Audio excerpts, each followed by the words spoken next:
ओम नमः शिवाय। हर हर महादेव। आज माघ मास के कृष्ण पक्ष की द्वादशी तिथि है। जिन विष्णु भक्तों ने एकादशी का व्रत रखा है उन भक्तों को द्वादशी के दिन एकादशी व्रत का पारण करना होता है। जो मनुष्य द्वादशी तिथि के दिन भगवान श्री हरि विष्णु की पूरे विधि विधान से पूजा करता है और उनकी कथाओं को सुनता है, उसकी सारी मनोकामनाएं पूर्ण होती है। इसीलिए हर विष्णु भक्त को एकादशी के दिन व्रत रखकर द्वादशी के दिन भली भांति श्री हरि विष्णु भगवान, माता लक्ष्मी और तुलसी माता की पूजा अर्चना करनी चाहिए।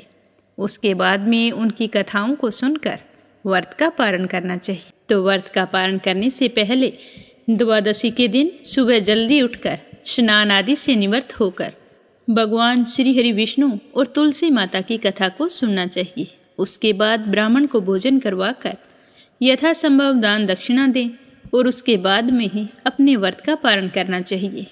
तो आज अपने सुनेंगे श्री हरि विष्णु भगवान के परम भक्त अक्रूर जी की स्तुति कि किस तरह उन्होंने भगवान की स्तुति करके उन्हें प्रसन्न किया। तो आप सभी भक्तजन इसे श्रद्धा भाव से पूरा सुने और कथा शुरू करने से पहले कमेंट बॉक्स में विष्णु भगवान के अनंत स्वरूपों की जय हो जरूर लिखें। और अगर आपने मीरा भक्ति स्टोरी चैनल को सब्सक्राइब नहीं किया है तो आज और अभी सब्सक्राइब जरूर करें। इस कथा को ज़्यादा से ज़्यादा शेयर करें ताकि हम सब पर श्री हरि विष्णु भगवान की कृपा हमेशा बनी रहे। बोलो श्री हरि विष्णु भगवान के अनंत स्वरूपों की जय हो। अक्रूर जी भगवान के दर्शन पाकर भाव विभोर हो गए और कहने लगे कि हे प्रभु, आप प्रकृति आदि समस्त कारणों के परम कारण हैं।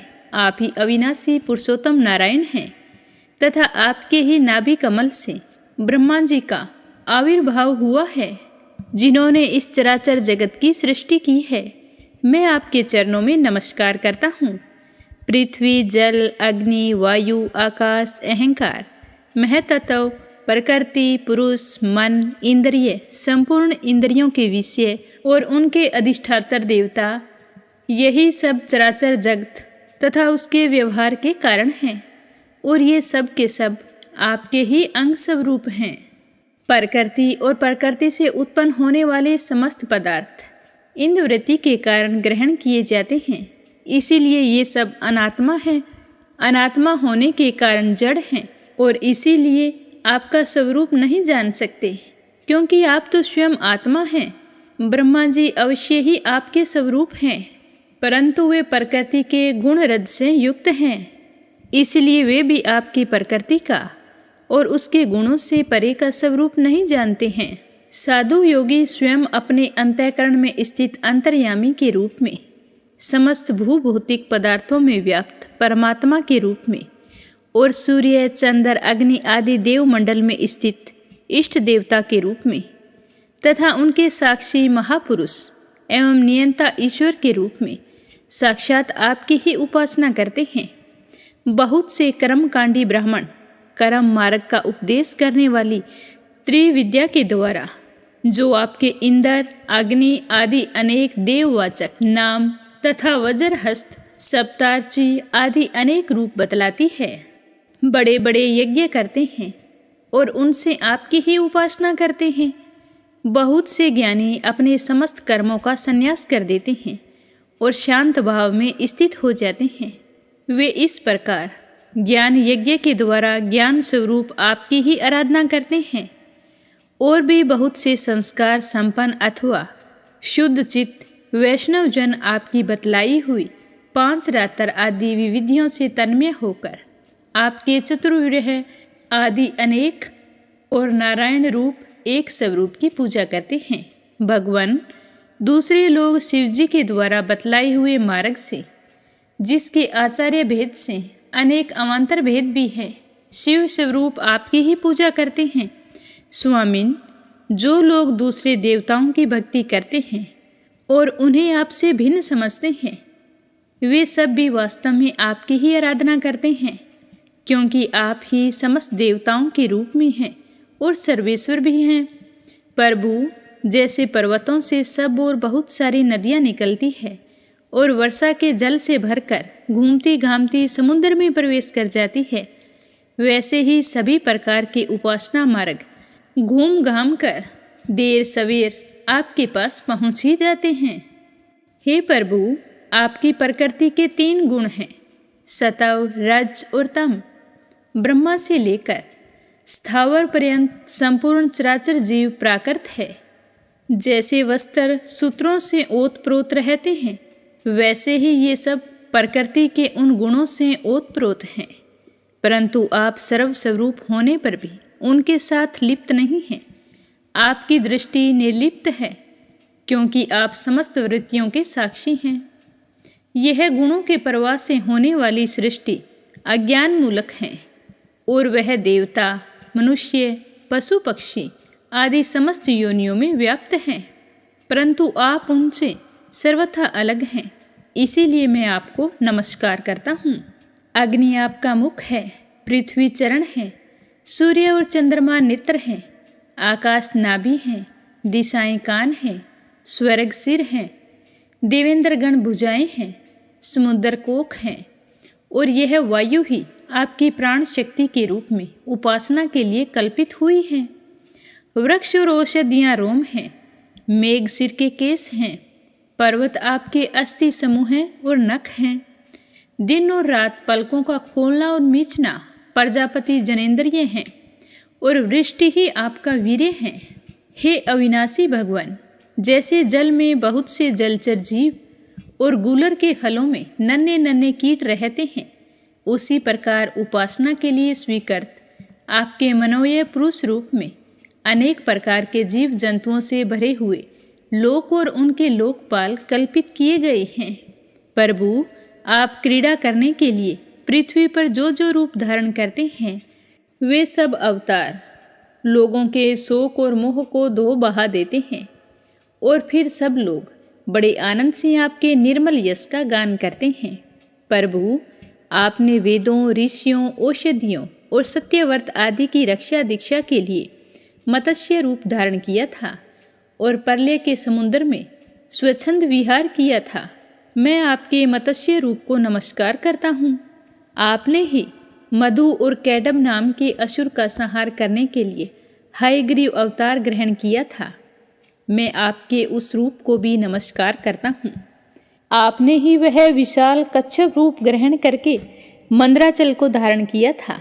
आपको मैं बारंबार नमस्कार करता हूँ।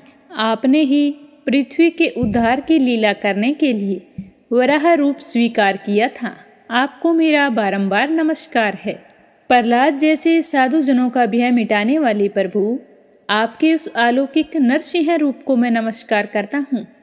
आपने वामन रूप ग्रहण करके अपने पगों से 3 लोक नाप लिए थे। मैं आपको नमस्कार करता हूँ। धर्म का उल्लंघन करने वाले घमंडी क्षत्रियों के वन का छेदन कर देने के लिए आपने भृगुपति परशुराम का रूप ग्रहण किया था। मैं आपके उस रूप को भी नमस्कार करता हूँ। रावण का नाश करने के लिए आपने रघुवंश में भगवान राम के रूप से अवतार ग्रहण किया था। मैं आपको नमस्कार करता हूँ। वैष्णव जनों तथा यदुवंशियों का पालन पोषण करने के लिए आपने ही अपने को वासुदेव, संकर्षण, प्रद्युम्न और अनिरुद्ध इस चतुर्ग्रह के रूप में प्रकट किया है। मैं आपको बारंबार नमस्कार करता हूँ।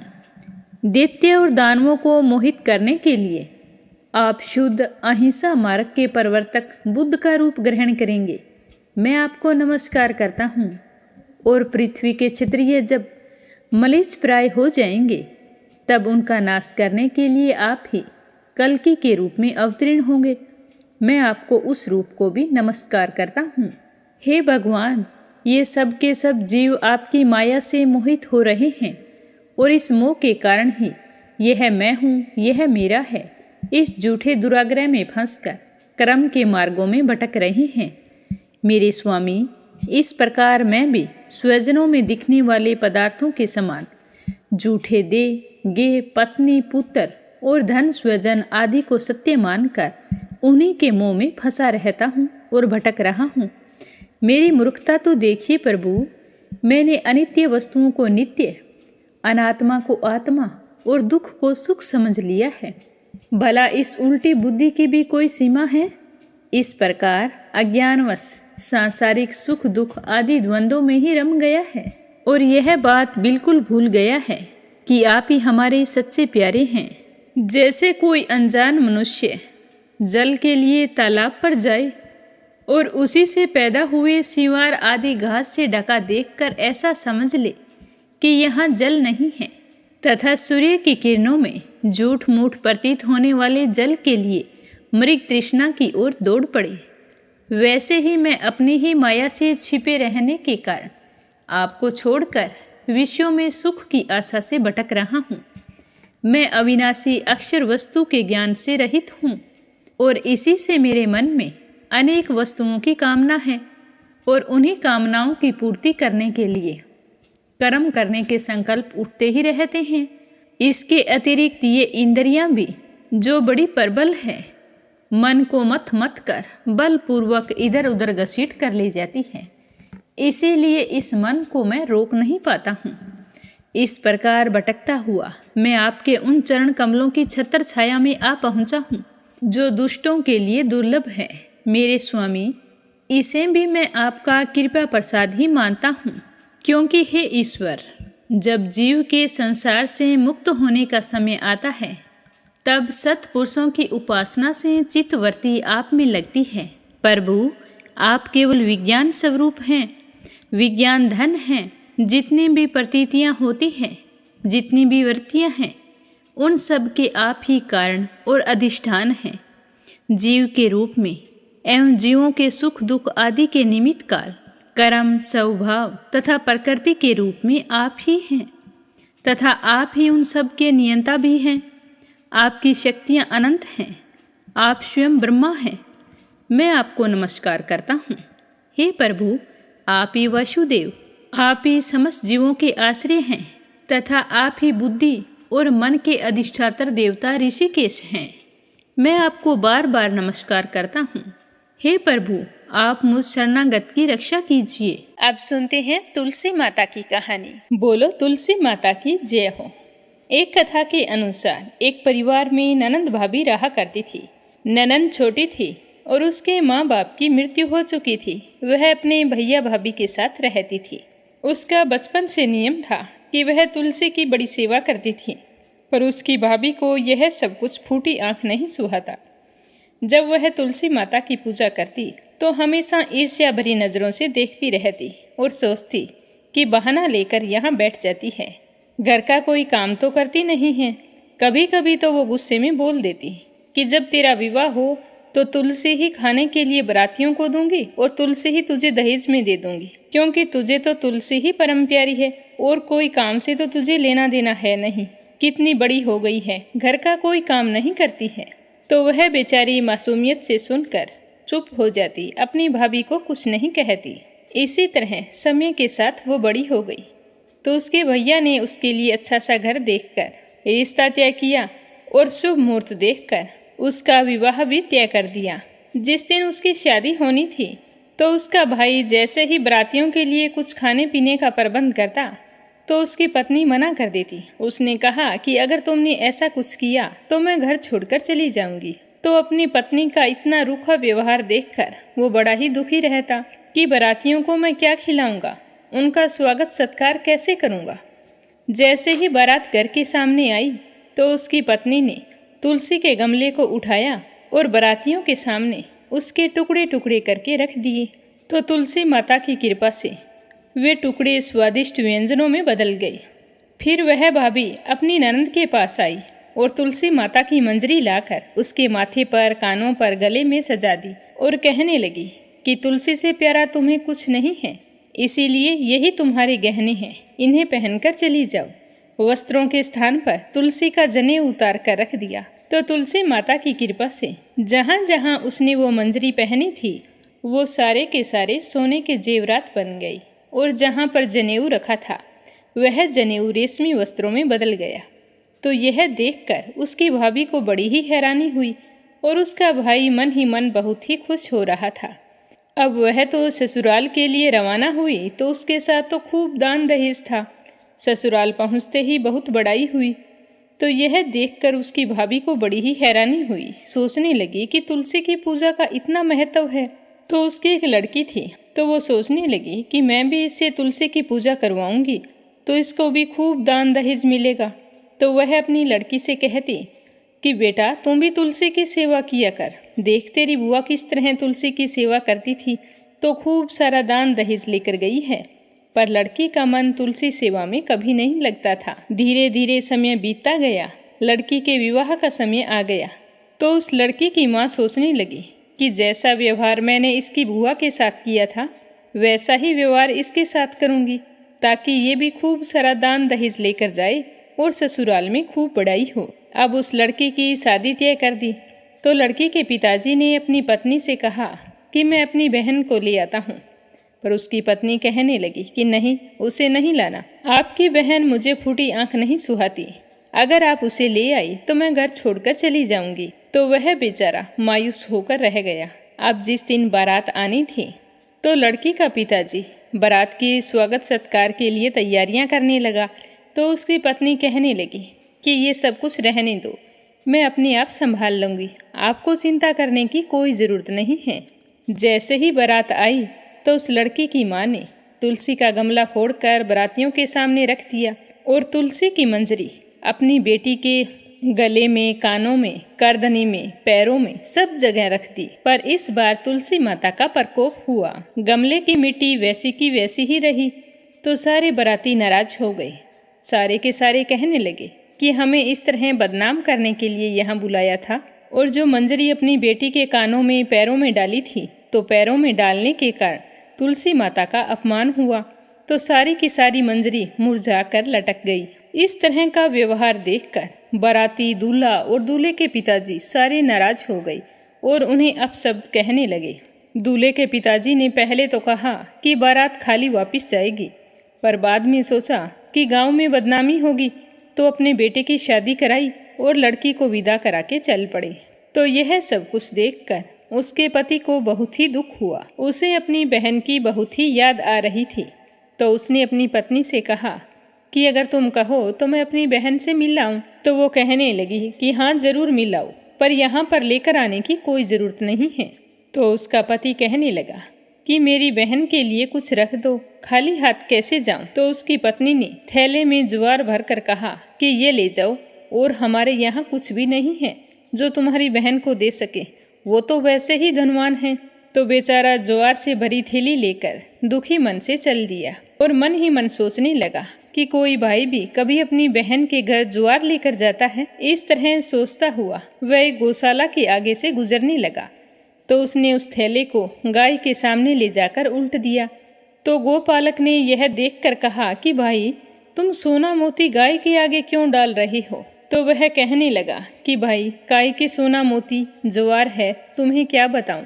मेरी पत्नी को मेरी बहन फूटी आंख नहीं सुहाती। जब से शादी करके गई है तब से मायके का मुंह नहीं दिखाया, और आज जब मैं उससे मिलने के लिए जा रहा था तो सौगात मांगी थी, तो उसने ज्वार से भरकर थैली दे दी। अब कोई भाई कभी अपनी बहन के यहाँ ज्वार लेकर जाता है क्या। ऐसा कहते कहते उसकी आंखों में आंसू आ गए। तो गोपालक कहने लगा कि भाई देख, ये तो हीरे मोती हैं। तो यह देखकर वह बहुत ही खुश हुआ और जल्दी जल्दी हीरे मोती लेकर थैली में डाले और प्रसन्न मन से अपनी बहन के घर गया। बहन अपने भाई को देखकर बहुत ही खुश हुई और अपने भाई की खूब आव भगत की। फिर भाई ने जैसे ही वह हीरे मोतियों से भरी हुई थैली अपनी बहन को दी, तो बहन ने कहा कि भैया ये सब कुछ क्यों लेकर आए हो। तो वह अपनी बहन को सारी बात बताते हुए कहने लगा कि बहन, ये तुम्हारे भाग्य में लिखा है। तुम्हारी भाभी ने तो तुम्हारे लिए ज्वार भेजी थी, और देखो तुलसी माता ने तुम्हारे लिए उस ज्वार को हीरे मोतियों में बदल दिया है। मैं बहुत ही खुश हूँ कि मेरी बहन आज बहुत ही सुखी है। हे तुलसी माता, जैसे आपने उस बहन को दिया वैसे सबको देना, जो भी आपकी सच्चे मन से सेवा करे, पूजा करे और व्रत रखे। अब आपने सुनते हैं लपसी और तपसी की कहानी। बोलो लपसी तपसी की जय हो। बहुत पुराने समय की बात है। एक गांव में एक ब्राह्मण परिवार रहा करता था। उसमें पति पत्नी के अलावा उनके 2 बच्चे थे। एक बेटा था, एक बेटी थी। ब्राह्मण दंपति बहुत ही सरल स्वभाव के थे। समय मिलने पर प्रभु का स्मरण किया करते थे। उनकी बेटी बहुत ही संस्कारी और सुशील थी, लेकिन उनका बेटा आवारा किस्म का था। वह कोई काम धाम नहीं करता और ना ही कभी अपने माँ बाप का कहना मानता था। समय के साथ दोनों बहन भाई बड़े हो गए। बहन की शादी कर दी गई, पर भाई का वही हाल था।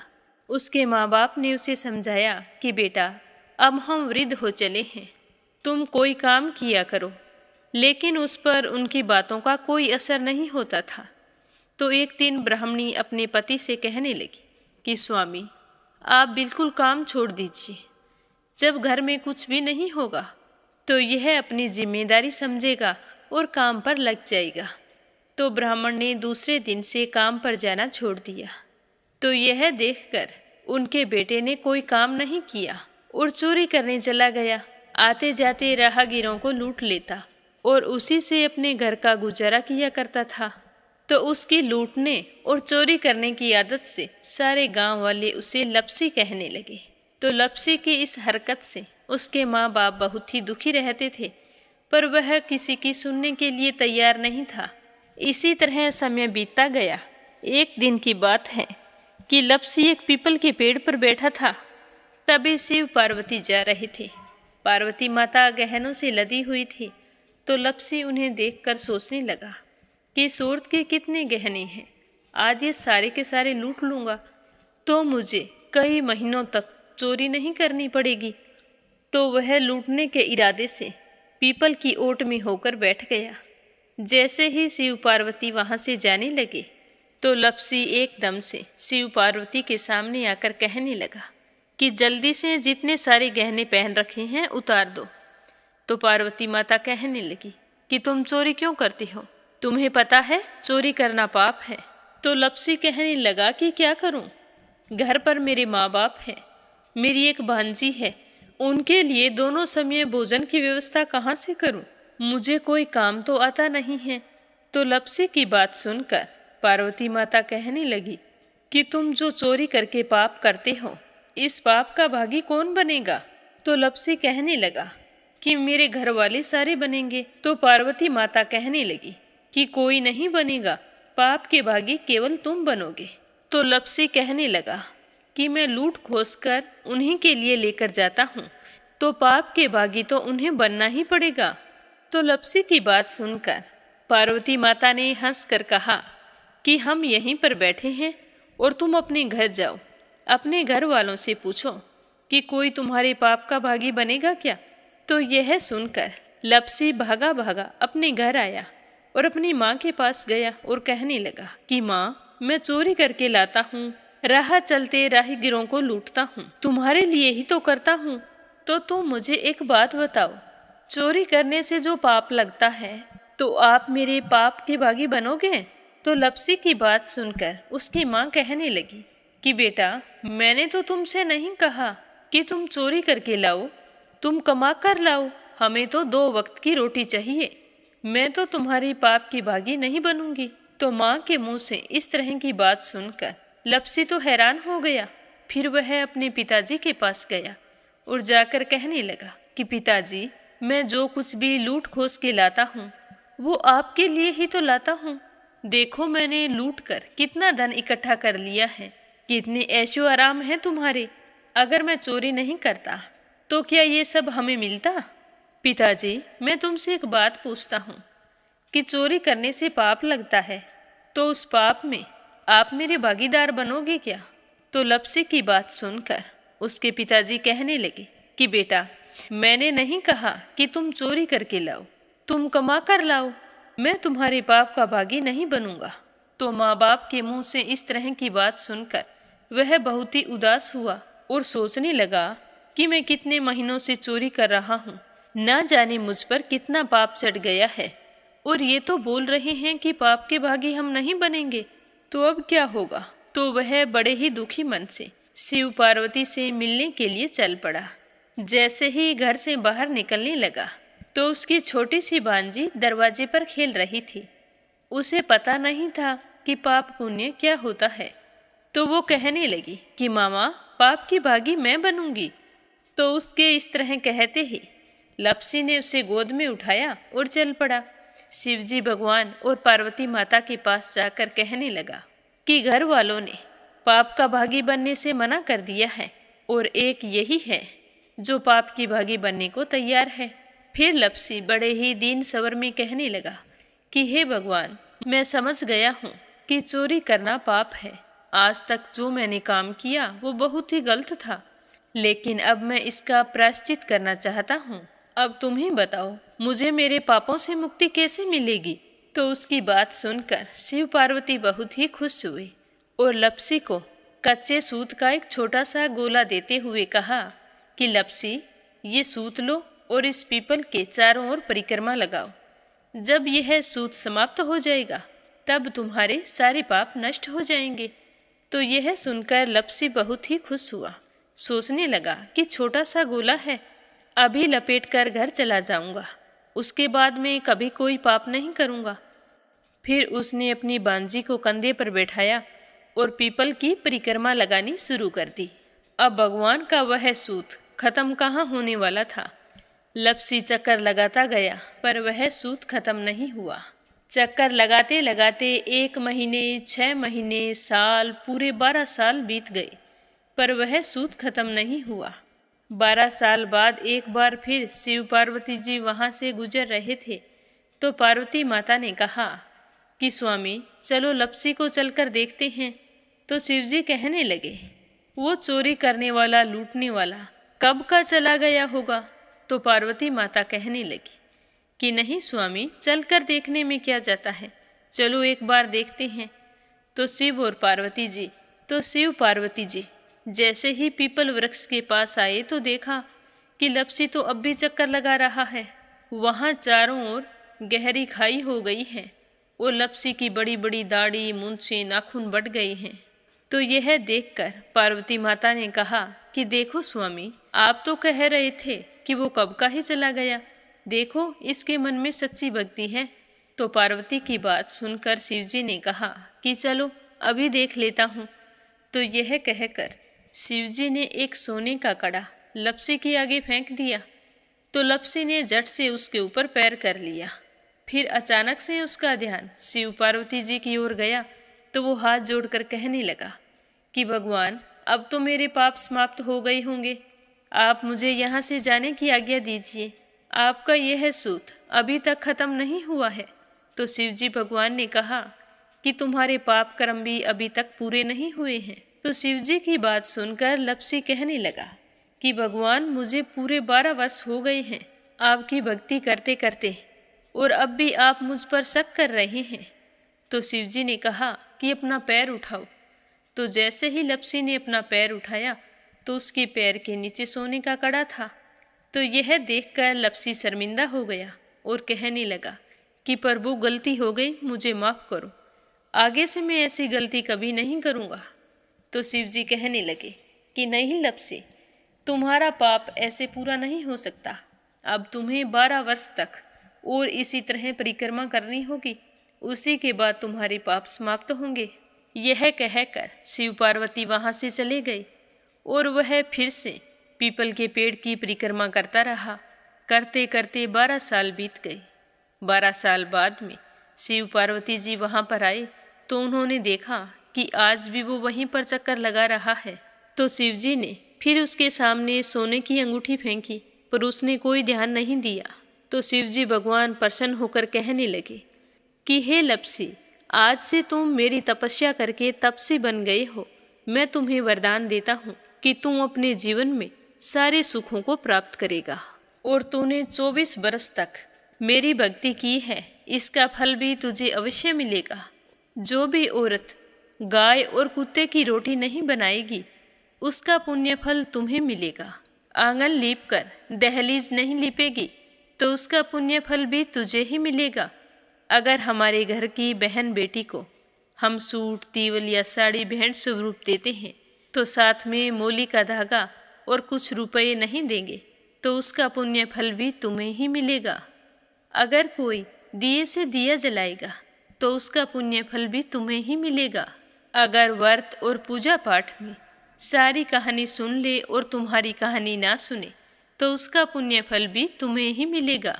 कहा जाता है कि तभी से सुबह पहली रोटी गाय की और सुबह की अंतिम रोटी छोटी बनाई जाती है और शाम को अंतिम रोटी बड़ी बनाई जाती है जो कुत्ते की होती है।